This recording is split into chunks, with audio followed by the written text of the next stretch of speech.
all so much. I am absolutely delighted to be here. As some of you may know, I had a pretty long day yesterday. But I finally got to answer questions, something I've been pushing for literally a year. And I am just grateful. I recovered my voice, which I lost a little bit. But as I said at the start, I wanted to rise above partisanship and reach for statesmanship, and that is what I tried to do. And now I am delighted to be here with all of you, to be with the WLF, a group that actually focuses on the issues. You are women after my own heart. And I want to thank Debbie Wasserman Schultz, Carol Penske, Cynthia Friedman, Lottie Shackelford, and all the terrific speakers you've heard from and will hear from, including my friend, leader Nancy Pelosi. And I want to say a word about another great Democrat who has always been a champion for women and families and all of us. Vice President Joe Biden has been in the trenches with us for years. He fought for the Violence Against Women Act and so much more. And I'm confident that history isn't finished with Joe Biden. As he said the other day, there is more work to do, and if I know Joe, he'll be right there with us on the front lines. And I want to thank all of you for putting women's voices, women's ideas, women's lives right where they belong at the heart of American politics. You know, it is sometimes hard to believe, but the notion that women should be equal partners in the life of our nation is still pretty new. That's why the Women's Leadership Forum was created, to help make that ideal a reality. During the 1992 campaign, Tipper Gore and I traveled all over the country together, and we spent a lot of time in people's living rooms, in their backyards, sitting around kitchen tables, talking with mothers and daughters and grandmothers about their lives. And we heard so much. We heard about the dreams for the future that people had for themselves and their kids, and we heard a lot about the struggles that made life harder than it should be, the problems that kept women up at night. Again and again, we would hear, you know, no one's ever asked us these things before. To a lot of them, it seemed like Washington just wasn't very interested in the actual real lives of women in our country. So we decided we had to make sure that in this party, our party, women's voices would always be heard. That in this party, our party, the problems that keep women and their families up at night would always be front and center.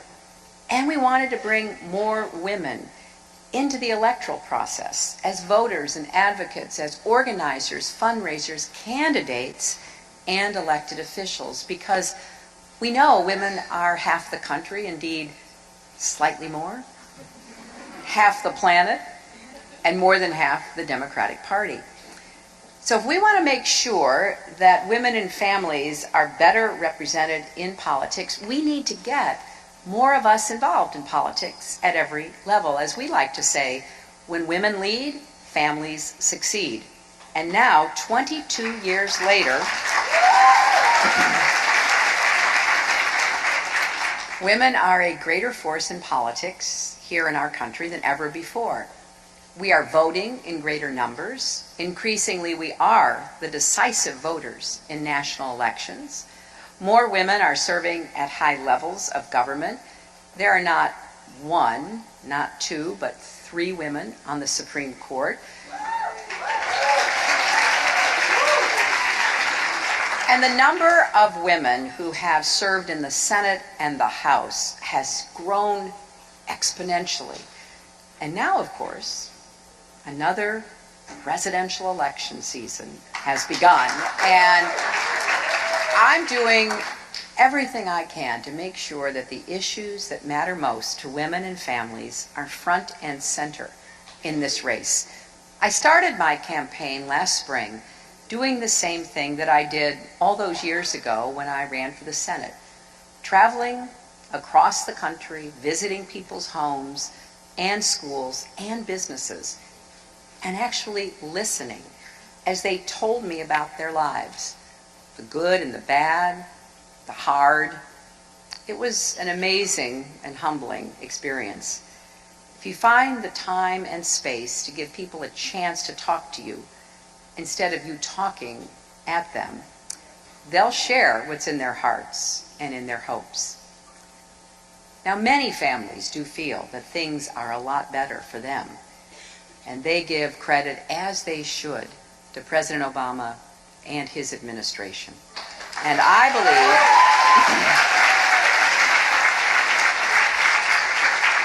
the President's leadership and the hard work of the American people pulled our economy and our nation back from the brink. In fact, we could have had a Great Depression, not a Great Recession. So as I travel across the country, I try to tell the story of what President Obama inherited, the worst financial crisis since the Great Depression. So America is standing again, but we're not yet running the way we should be. And families are still stretched in a million different directions, and so are their budgets. Costs keep rising, but most people's paychecks haven't moved in years. But corporate profits and CEO pay keep rising. Quality childcare costs more than college tuition in many states. And the minimum wage is a poverty wage. Millions of Americans are held back by student debt, and at a time when more women than ever are their families' main breadwinners, too often they still don't get equal pay. And women of color earn less than others, right? And just this week, the Department of Labor released new data showing that as our economy gets stronger, men's pay is going up more than twice as fast as women's pay. You know, in one of my town halls in Nevada, I called on a little girl who was sitting with her father, and you never know what kids are going to ask you, which is why I try to call on at least one if they're in my town hall. And this little girl stood up and she said, "If you're a girl president, will you be paid as much as a boy president?"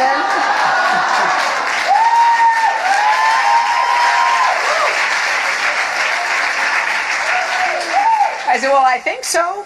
I think that's in the law."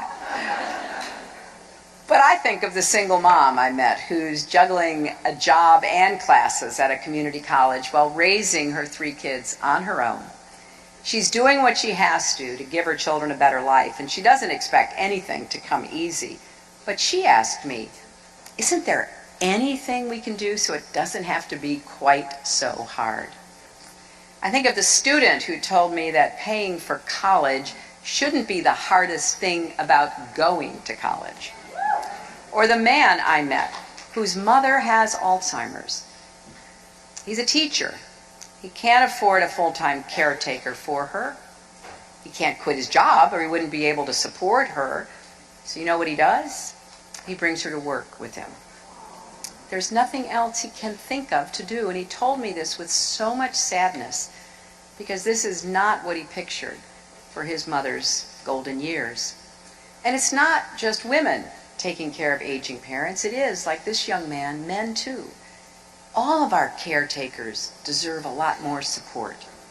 And the same goes for other policies, like paid family leave, fair and predictable shifts, higher wages so you don't have to work 2 jobs to make ends meet, and you can actually be home with your kids at night. And these are not just challenges for women, they're challenges for all Americans. Because I firmly believe when we fight for women, we're fighting for our entire country, and the reverse is true as well.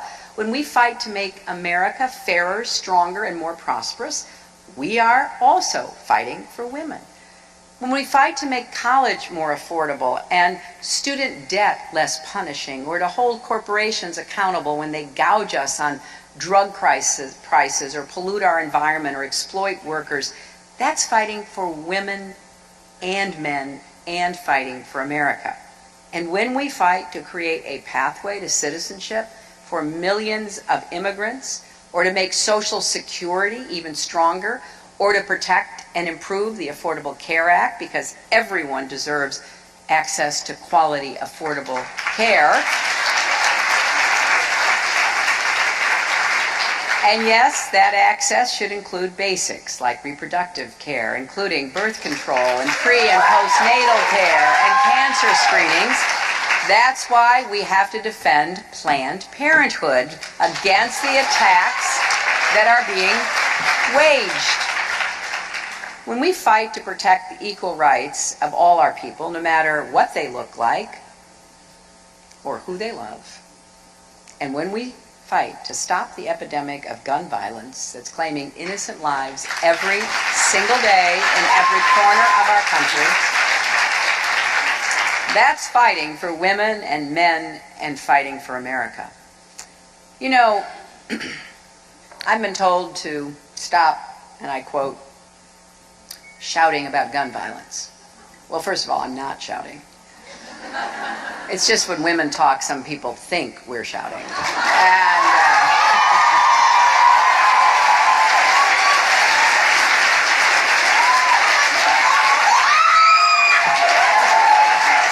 And second, I will not be silenced, because we will not be silenced. Not by the gun lobby, not by the size of this challenge, not by any of it. Stopping gun violence is worth fighting for. And I'm ready to go, and I hope you will join with me.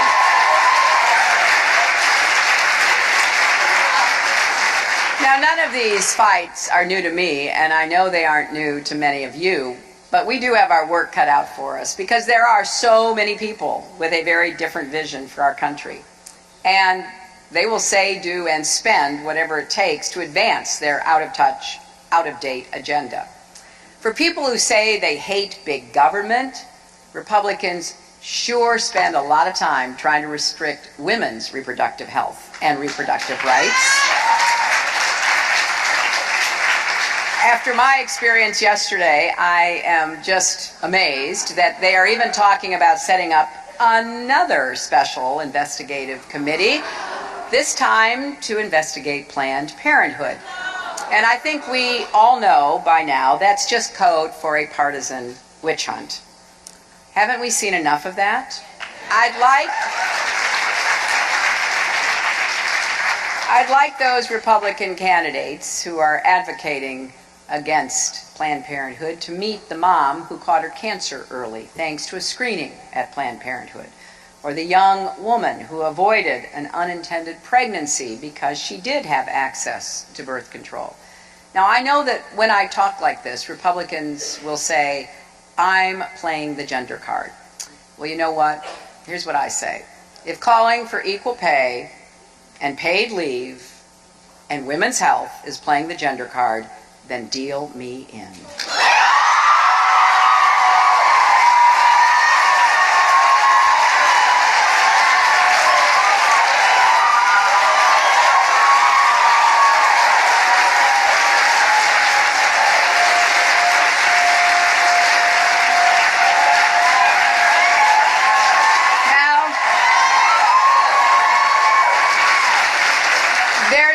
There's a long campaign still ahead of us, and other candidates from the other party may be out there hurling insults at everyone and talking about what's wrong with America and pointing fingers to try to blame people for it. Well, that's not me. I'm going to keep doing what I have always done, and that's fight for you and fight for your families. And I am so grateful for the hundreds of thousands of grassroots activists who are joining me in this campaign. Not only those fortunate enough like us to be in rooms like this one, but the workers and students and teachers, the parents and grandparents all across our country who are giving $1 or $5 at a time, because they too believe in what we are fighting for. So we've come a long way in the past 22 years. I'm really proud of this organization and all that it has achieved. The Women's Leadership Forum has changed the Democratic Party.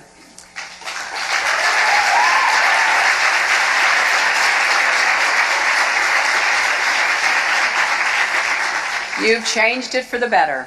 We're stronger than we've ever been. So let's keep fighting for that better future, for our children and our grandchildren.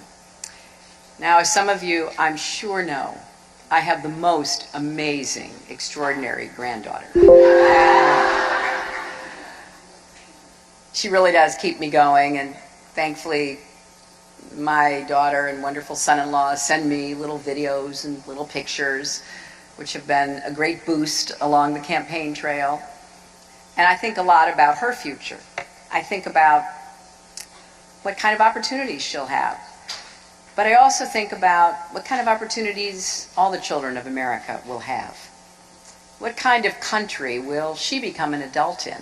What kind of world will be waiting for her? Because I don't think it's not enough for anybody that my granddaughter, your children and grandchildren, certainly the granddaughter of a former president, should be able to pursue her dreams when so many of our other children in this country are feeling left behind and left out. For the first time in American history, so far as I know, more than half of the kids in our public schools are eligible for free or reduced price lunches. Poverty has returned with a vengeance. We made a lot of progress against poverty, lifting families out of poverty back in the 90s. I think it's a verifiable fact that our economy does better when we have a Democrat in the White House. And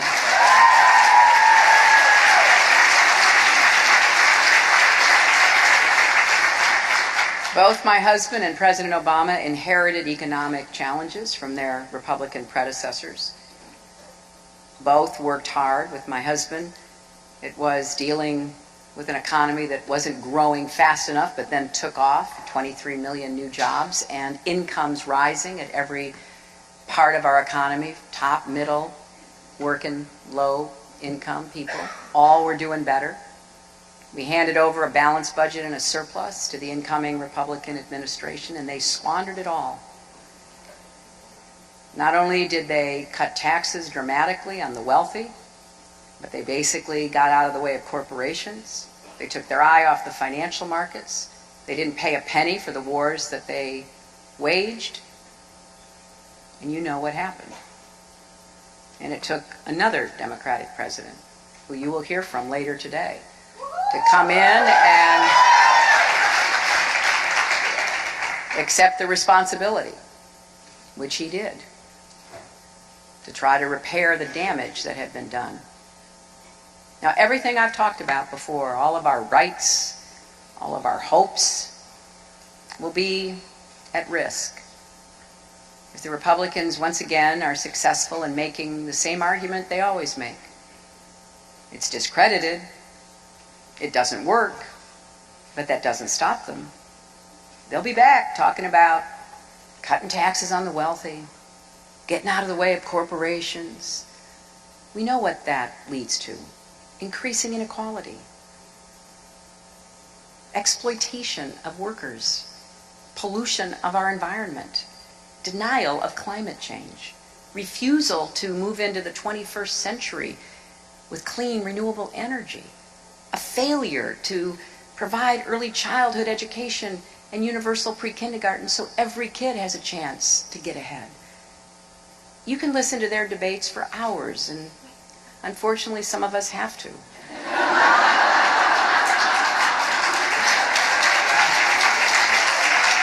And you won't hear a single solution to any of the problems we're facing here at home or around the world. So my campaign is really an effort to try to build an America where everyone, women and men, can rise as far as their talents and hard work take them. Where everyone has a shot at achieving their dreams and living up to their potential. And yes, where a father can say to his daughter, you can be anything you want to be, even President of the United States. Thank you all very much. Thank you.